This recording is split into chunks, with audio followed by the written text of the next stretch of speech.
Spain is in the World Cup semifinals. Tonight, that's Tuesday, July 14th, 2026, they'll be playing against France to see who makes it to the final match. In the lead up to the semifinal, though, one of the top stories here in Spain is about race and national identity. Here's what happened. Spain's former Prime Minister, Mariano Rajoy, who served from 2011 to 2018, writes a football column for a Catholic news site called El Debate.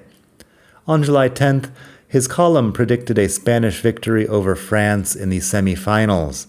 But the controversy is over a line towards the end of the article, which I'm translating as, France has a great squad, but doesn't have any French players.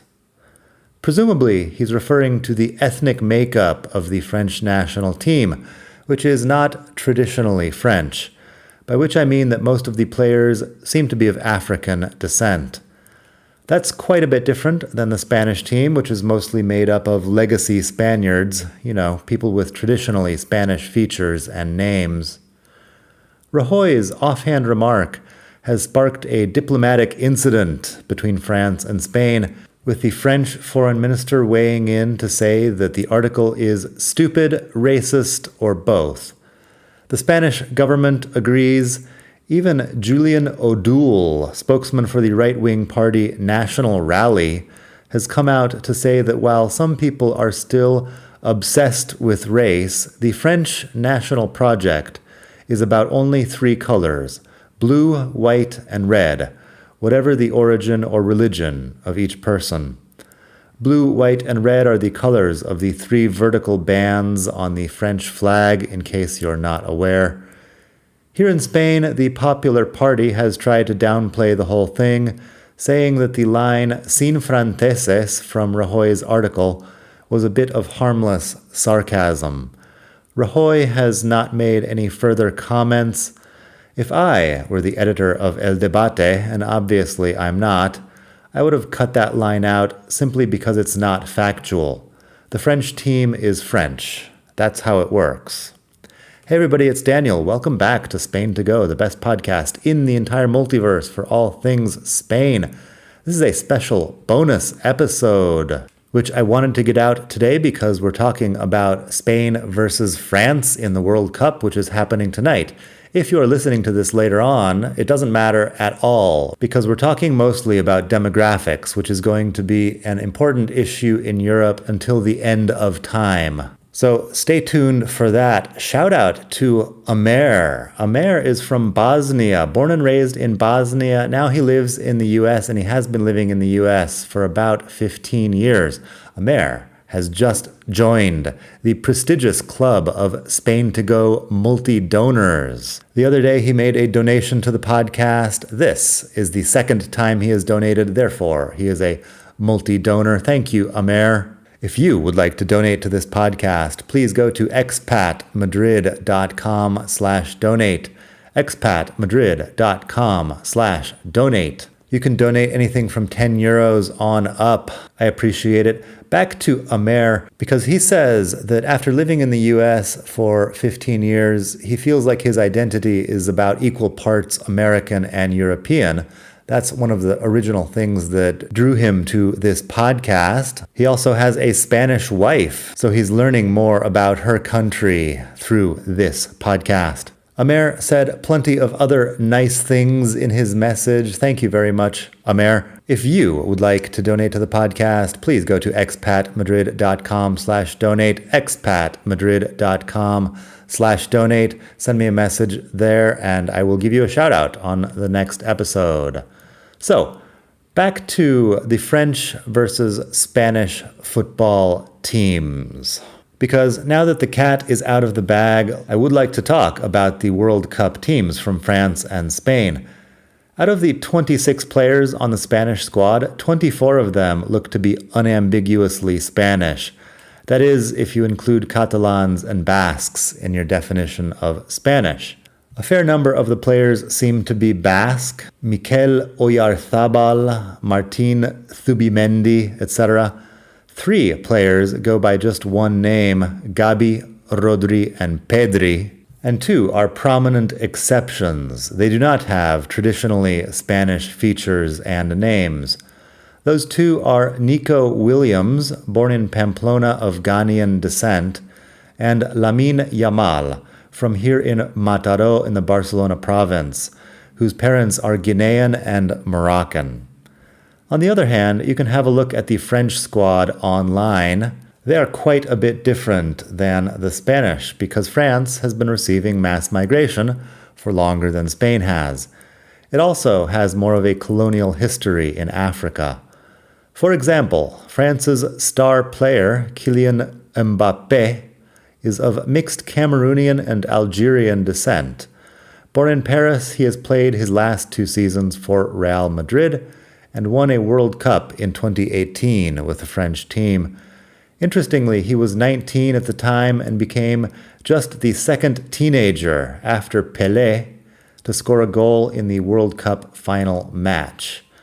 By all rights, he's French. In fact, according to the news site El Español, out of 26 players on France's World Cup team, 23 were born in France. Only 3 were nationalized later. The elephant in the room here is France's long colonial involvement in Africa. Obviously, I'm not going to do justice to the topic of European colonialism in a brief article about a football match, but if you'd like, I can pull the thread on Mbappé's origins. Let's see. Cameroon's top language is French, although there are sizable populations speaking English and up to 280 indigenous languages. And although French has no official standing in Algeria, it's a lingua franca widely used in government, media, and education. Both countries achieved independence in the early 1960s from France. Down here where I am, Spain was involved in Equatorial Guinea, northern Morocco, and the Western Sahara. But by the time European countries started colonizing Africa, Spain was no longer a major colonial player. I did not know this until just now, but Equatorial Guinea only achieved independence from Spain in 1968. The main lingua franca between ethnicities there is still Spanish. These days, Spain maintains the enclave cities of Ceuta and Melilla on the north coast of the African continent, as well as the Canary Islands, which have been Spanish since the early 1400s. Columbus would stop in Gran Canaria on his way to the New World. I usually stay away from these sorts of topics in my writing because I am not obsessed with race, and basically, I think arguing about melanin is tedious and lame. But I absolutely have skin in this game, my own and my soon-to-be-born daughter's. I became Spanish last year after 21 years living between Madrid and Barcelona. Even though I don't have typical Spanish features or names, I consider myself approximately as Spanish as anyone else, because I love Spain and I earned that nationality through many years of immigrant struggle. I can only imagine how I would feel if I had been born here, spent my whole life here, and now had to listen to some moron saying that I'm not really Spanish. As for my daughter, she will be born Spanish. Unless she moves later in life, Spain is just what she'll know. So let's talk about the Spanish melting pot, a topic that apparently nobody is talking about yet, but I guess soon we will. Yesterday morning, I took my wife Morena to the hospital for her second trimester ultrasound. Our baby is doing just fine in there, 450 grams with all her organs in the right place.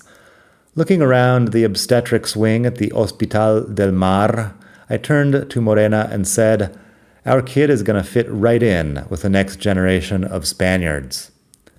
"What do you mean?" she said. "She's going to be brown, like everybody else." There could be a bit of public hospital bias in my brief census of Barcelona's Generation Beta, but the people around the waiting room were Pakistani, Filipino, Latin, pretty much anything but ethnically Catalan. It might be different in your town, but where I'm living, it looks like that is the future of Spanishness. As an American, I am comfortable with the idea of a melting pot, but I get where old school Spanish people are coming from. Anyone who lived in Spain in the 1990s or before remembers perfectly well when being Spanish meant belonging to a specific ethnic group. A group living in a country that was always sending people abroad and always too poor to attract any immigrants of its own. That changed around the turn of the century. Immigration is now a big topic, and I assume that's just the way things are going to go. There's no real going back to how things were before. Yesterday at the hospital, I saw the future of Spanishness. It's going to be different. And of course, a diverse society will have tensions. We already have some. I hope we manage it well. I fear we won't. And for some reason that I can't explain, I suddenly have a strong urge to watch that Spain versus France football match. That's about all I've got for today. Thank you once again to Amer for donating to the podcast. You can donate if you would like to go to expatmadrid.com/donate. Send some money my way. I'll use it to support my lavish lifestyle of occasionally drinking coffee outside the house, going to the gym, eating protein, and, most importantly, buying diapers for my soon-to-be-born Spanish daughter, who's technically also my soon-to-be-born Catalan daughter. I never thought when I was younger that I would be part of bringing new Catalans into the world, but here we are. So you can help out with that process at expatmadrid.com/donate. I appreciate it. There's one PS over on the blog, which is that when I started writing about Spain around the year 2012 or so, my big topics were English teaching, dating Spanish girls, and how to stay tipsy on cheap red wine. I was young and I don't do any of those things anymore. So moving forward, I suspect that the Spanish melting pot is going to be a big topic. And it's a topic that I would generally love to avoid. But my wife Morena and I and our future Catalan daughter are a part of that Spanish melting pot, so there's no avoiding it. That's just what we're doing. Anyway, thanks for listening if you have made it this far. I appreciate you. Please head over to YouTube and look for Learn Spanish with Daniel if you would like to learn some Spanish from Spain. I've been living here for 21 years, 22 years almost. My accent is not perfect, but I have a lot to say about the Spanish language and fun expressions that you actually hear. Not the type of thing you're going to see in a textbook, but the type of thing people actually say on the streets of Madrid, Barcelona, Valencia, Bilbao, Sevilla, etc.